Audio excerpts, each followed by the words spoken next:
Hey everybody, it's Josie here. I thought I would do a bit of a haul today.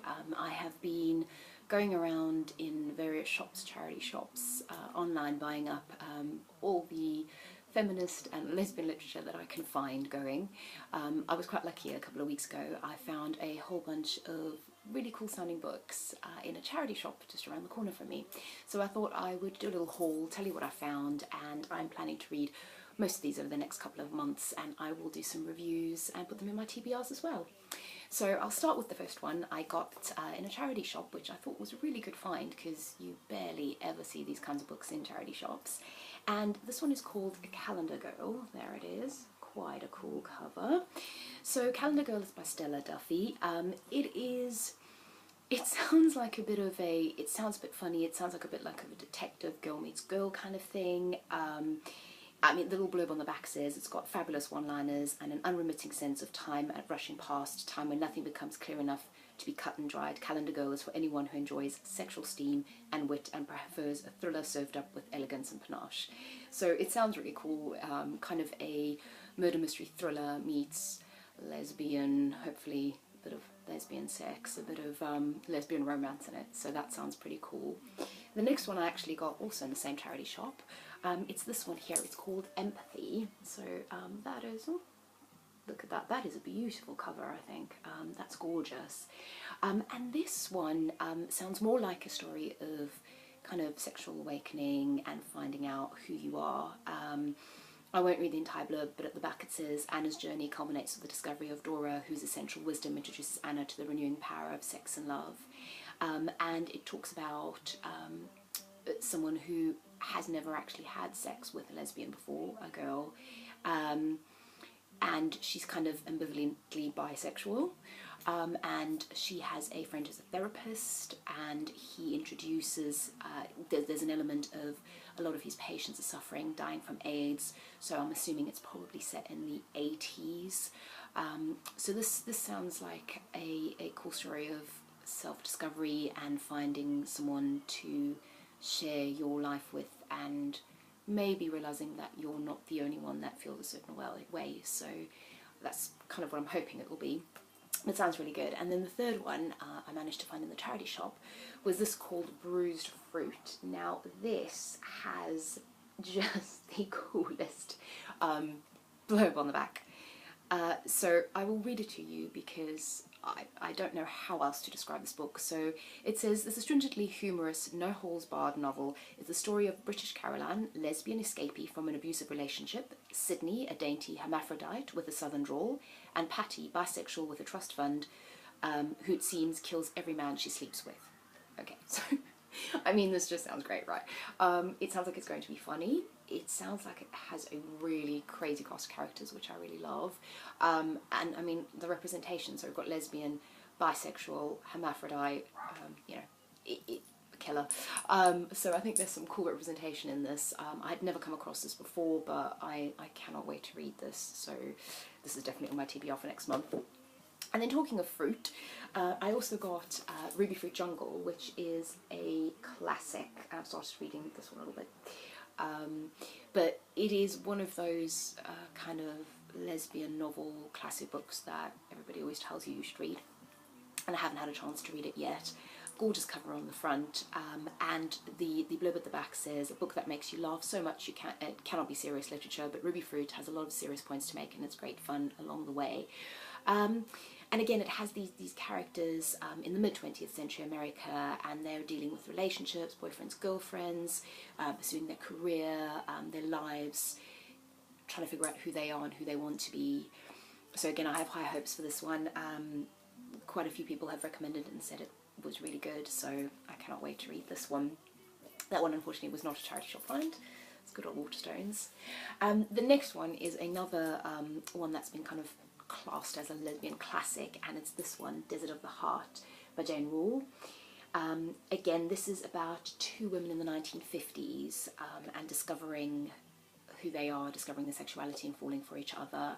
It's set in Reno in the desert in America, and again it's one of those books that has always been recommended to me. Is on countless lists of, you know, best lesbian fiction lists, so it's one that I'm really looking forward to reading. Then another one that is more of a classic, and this time it's a sci-fi classic. It's this one, it's Slow River.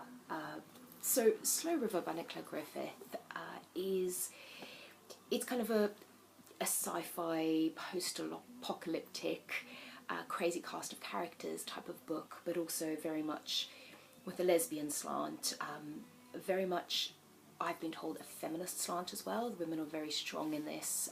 They fight, they kill, they have to survive in this kind of sci-fi post-apocalyptic world that they're in. So I don't really see a lot of sci-fi and kind of fantasy novels that have a lot of representation in it, a lot of lesbian characters. I think one that comes to mind instantly is Melinda Lowe's book, so Ash. I love that book, and that's fantasy, but that's more young adult. This is definitely adult. So again, all of these books actually are adult fiction books, and I generally find that representation, and particularly a lot of LGBT characters, are more prevalent actually in young adult novels. So I read a lot of young adults. If you looked at my bookshelf over there, it's got loads of young adults on it. But it's because those are the books that tend to feature more representation, I find. So I'm kind of on a bit of a mission, as you can see, to find books that are adult in content, but that have, again, lesbian representation in it. So this one I'm looking forward to, and again, like I said, sci-fi and fantasy, don't see that much of it. The next one is actually, it's actually a non-fiction book, so it's called Wild Girls. So, I mean, just the cover alone, look at that cover, it's gorgeous. So, Wild Girls, and it says The Love Life of Natalie Barney and Romaine Brooks. And this is about, this is set in Bohemian Paris. It is the lives of writers in that kind of era, turn of the century in Paris. It's about their lives, it's how they lived. It's got Dolly Wilde in it, who was the niece of Oscar Wilde, which is really cool. And it is actually non-fiction, because it's about their lives and what they did and who they loved and who they were with. So again, I'm really looking forward to this. This should be really interesting. I love a good non-fiction book as well. I think you can learn so much, and I love reading non-fiction. So again, you don't get much non-fiction about these women in that era. I've read a lot about, you know, Oscar Wilde. I've read a lot about the painters and I love that whole era of Paris at that time, the Bohemian Paris, the early 1900s, up until sort of 1920, before the war. So this is something, again, that you don't see a lot of representation in literature, so I'm really, really pleased that I managed to get a copy of this book, and I can't wait to read that. I can't wait to read any of these. Then the next couple are more modern contemporary books. So the first one that I'm really excited about, and this has just come out, it's called A Study in Honour. And first of all, I absolutely love that cover. I think to see lesbian women of colour on a cover of a book is pretty much unheard of. This might be the only one. So, you know, take a good look. And this is incredible. Well, it sounds incredible, and I can't wait to read it. It is basically a retelling of Sherlock Holmes, Sherlock and Watson. But in this case, you know, Sherlock and Watson, they are two women of colour. Again, it's post-apocalyptic, kind of new Civil War battlefields sort of feel background to it. And it has these two women who are Sherlock and Watson, essentially, but they're lesbian women of colour. So, I mean, this could not sound any more up my alley. I literally cannot. I mean, I'm just reading my TBR for the month, but I think this might sneak in right at the end, so I cannot wait to read this. And again, it's adult fiction and adult kind of sci-fi contemporary fiction, so, and a retelling of Sherlock and Watson, which I love. I love the TV series Elementary that has Lucy Liu as Watson. I think that's really cool to have a female Watson, but, you know, to have a female Sherlock and Watson, amazing. And then the last two, you'll be glad to hear, are actually in that genre of young adult. And I've read this author, I've read one of her other books, Robin Talley. There she is, Robin Talley, and this is Our Own Private Universe. When I read the title of the book, it made me think of Our Own Private Idaho, which is one of my favourite films. But this is obviously LGBT. We're talking about young adult here, so 15-year-old Aki Simon already knows she's bisexual, well, hypothetically at least, and then she meets a girl in this. So sounds really sweet, coming of age. In this one she meets someone who's a little bit older, maybe a bit more experienced, and I think this is going to be a really beautiful read, I think, and I love Robin Talley.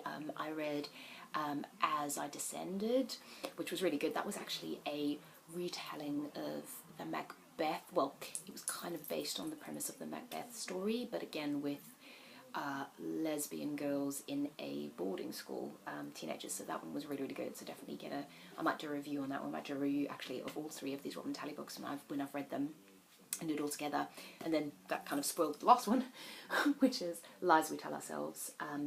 Again, this was one that's been recommended to me over and over again, and I'm just dying to get to read it, and I'm finally kind of getting there. And this one is set as 1959, around the Civil War, and again it's about a woman of colour, and then not only is she a woman of colour, and it's 1959, and it's America, and it's deeply racist and deeply bigoted, but she also falls for a girl, and this is where she's actually put in a school, an all-white school, so she has that to contend with, and I think this one is going to be, I think it's going to be beautiful. I think it's going to be hard to read at times. I read The Hate You Give, which was absolutely a 5-star read, one of the most beautiful, amazing books I have read, and it was so thought-provoking, and just made you see things in such a different light. So I think this one is going to be another one of those that is really going to make you think, and I anticipate probably make me cry. We'll see, but I feel like it might do that. So yeah, like I said, I will do a review on this one, Our Own Private Universe, and As I Descend. Still have that one. As I Descended, sorry. Once I've read all three of them, and I can do kind of a bit of a Robin wrap-up, as it were.